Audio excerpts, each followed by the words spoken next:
اور یہ جو ہے اسفل، یہ مسفلہ جس کو آپ کہتے ہیں محلہ مسفلہ، اس کو مسفلہ کیوں کہتے ہیں کہ یہ اسفل ہے، یہ یعنی نیچے والا حصہ ہے اور وہ جانب اعلیٰ ہے. اسی لیے جب بھی مسیال، جب بھی سیل آتے ہیں تو اوپر سے پانی گرے گا اور اسی مسیال سے، مسفلہ سے ہوتا ہوا پھر نیچے چلا جائے گا طریق لیس سے. تو یہ اعلیٰ جانب تھی، تو اسی لیے وہ جو قبرستان ہے اس کو مومنین کی وجہ سے جنت کا لقب ملا اور جنت المعلیٰ کہلایا. تو اس مقام تک بی بی صاحبہ دوڑتی آئیں ابراہیم علیہ السلام کے پیچھے، اور ابراہیم علیہ السلام اونٹنی پہ سوار تھے اور خاموش ہو کے جا رہے. تو بی بی نے کہا کہ ایک بات تو بتاؤ، اللہ امرک بہذا، کیا تمہیں تمہارے خدا نے یہ حکم دیا ہے یا تم خود ہم سے ناراض ہو؟ بھئی خامن جو اپنے بچوں کو چھوڑ دے کو وجہ تو ہوگی نا، اپنی بیوی بچوں کو چھوڑ کے جا رہے ہیں اور چھوڑ بھی ایسی جگہ جا رہے ہیں نا، یہ تو نہیں کہ ان کو سسرال میں بھجوا دیا، بچوں میں بھجوا دیا، کسی بھائی کے گھر میں بھجوا دیا، ایک ایسے مقام پہ چھوڑ دیا کہ بعدن غیر ذی ذرع، جہاں کچھ بھی نہیں. تو جب انہوں نے یہ کہا تو اللہ نے حکم دیا کہ جواب دیں، تو آپ نے فرمایا ان اللہ امرنی، اللہ نے مجھے حکم دیا ہے، میں اللہ کے حکم کے بغیر تمہیں نہیں چھوڑ کے جا رہا. تو اب بی بی کے قدم رک گئے، اور علماء نے لکھا ہے کہ بی بی نے فرمایا کہ اذن لا یزیئنا، اور ایک روایت میں یہ بھی آتا ہے کہ بی بی نے کہا حسبنا اللہ ونعم الوکیل،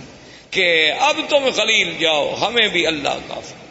اگر اللہ نے حکم دیا ہے نا تو پھر اللہ ہمیں ضائع نہیں کریں گے، کیونکہ اگر اللہ نے حکم دیا ہے کہ ان کو یہاں چھوڑ دو، تو اگر اللہ ہمیں مارنا چاہتے تو وہیں فلسطین میں مار دیتے، اللہ ہمیں کچھ سزا دینا چاہتے تو وہیں شام کے علاقے میں دی جا سکتی تھی. تو اس مقام پہ چھوڑنے کا جو حکم تمہیں تمہارے رب نے دیا ہے، تو اذن لا یزیئنا، اب وہ خدا ہمیں ضائع نہیں کریں گے. اور ایک روایت میں ہے کہ بی بی کی زبان مبارک سے جو کلمہ نکلا وہ کلمہ تھا حسبنا اللہ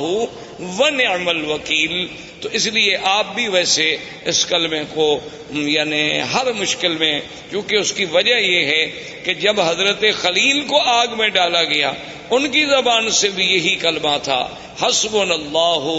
ونعم الوکیل. اور جب جنگ احد میں صحابہ پر دشمنوں نے حملہ کیا اور یہ کیفیت تھی کہ ذاقت علیہم الارض بما رحبت، اللہ کی وسیع سرزمین تنگ ہو گئی، یعنی بالکل اب یقین ہو گیا ہلاکت کا، اس وقت بھی صحابہ کی زبان سے نکلا حسبنا اللہ ونعم الوکیل.